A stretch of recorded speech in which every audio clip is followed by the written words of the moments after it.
जैसा कि मैंने कल की वीडियो में बताया है कि लोकसभा इलेक्शन 2024 रिजल्ट के बाद किस सेक्टर के स्टॉक में तेजी होने वाली है, तो आज मैं उसी सेक्टर की एक स्टॉक की लेटेस्ट न्यूज़ आपको बताने वाली हूं। तो चलिए शुरू करते हैं। रेलवे सेक्टर की बात कर रही हूं, जो कि एक पीएसयू स्टॉक भी है। एंड अगर आप इन्वेस्टमेंट करना चाहें तो आप अपने इन्वेस्टमेंट एडवाइज़र से एडवाइस लें और आगे बढ़े या नहीं आप पर डिपेंड करता है।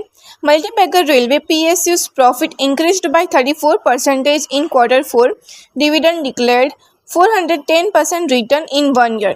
रिसेंटली कई सारे स्टॉक के Q4 फाइनेंशियल ईयर 24 के रिजल्ट डिक्लेयर हुए हैं।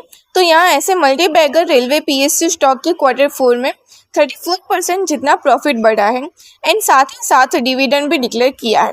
एंड वैसे तो मैंने कई सारे स्टॉक्स के Q4 रिजल्ट अपडेट भी दी हुई है, तो तुरंत अपडेटेड रहने के लिए चैनल को सब्सक्राइब कर दीजिए एंड बेल आइकन को प्रेस कर दीजिए। थोड़ा सा डिटेल में देखें तो railway PSU stock, multibagger railway PSU stock Indian railway finance corporation limited यानी कि IRFC has released the result for the March quarter. या IRFC स्टॉक के Q4 रिजल्ट की बात हो रही है। Information given to the stock exchange BSE, the profit of railway PSU increased by 34%, rupees 1717.32 crore in the fourth quarter of financial year 24। जैसे कि video की स्टार्टिंग में ही बताया है कि Q4 रिजल्ट में 34% जितना प्रॉफिट बढ़ा है, रुपीज़ 1717 करोड़ के आसपास। Profit in the same quarter a year ago was rupees 1285.24 crore, जो कि लास्ट ईयर सेम क्वार्टर में प्रॉफिट रुपीज़ 1285 करोड़ के आसपास थे।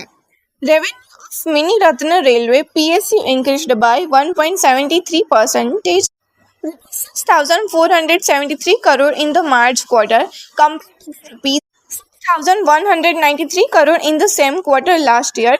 रेवेन्यू की बात करें तो मार्च क्वार्टर में 1.73% जितना इंक्रीज हुआ था, वो भी रुपीज़ 6,473 करोड़ के आसपास, जो कि लास्ट ईयर में सेम क्वार्टर में रुपीज़ 6,193 करोड़ था। Net profit of mini Ratna company for financial year 24 stood at rupees 6,412 crore, while it was rupees 6,167 crore in financial year 23। Q4 financial year 24 में रुपीज़ 6,412 करोड़ है, जो कि लास्ट ईयर सेम क्वार्टर में rupees 6,167 crore था। ये तो वही Q4 फाइनेंशियल ईयर 24 रिजल्ट की बात। तो थोड़ा सा टेक्निकल एनालिसिस देखें तो इस रिजल्ट के बाद और जून 2024 यानी कि लोकसभा इलेक्शन रिजल्ट के बाद आगे की स्ट्रेटेजी क्या है वो देखते हैं। IRFC की करंट प्राइस देखें तो 178 के आसपास चल रही है, जो कि इंट्राडे में अच्छा खासा मूवमेंट भी देखने को मिला था। थोड़ा सा ध्यान से देखें तो लास्ट 5 मंथ्स यानी कि ईयर 2024 की स्टार्टिंग से अभी तक IRFC में बहुत अच्छा मूवमेंट देखने को मिला है। Support level, resistance level and target level की बात करें तो लेवल हम 133 के आसपास मार्क कर सकते हैं। रेजिस्टेंस लेवल देखें तो 164 के आसपास मानकर चल सकते हैं and target level 193 to 200 mark कर सकते हैं।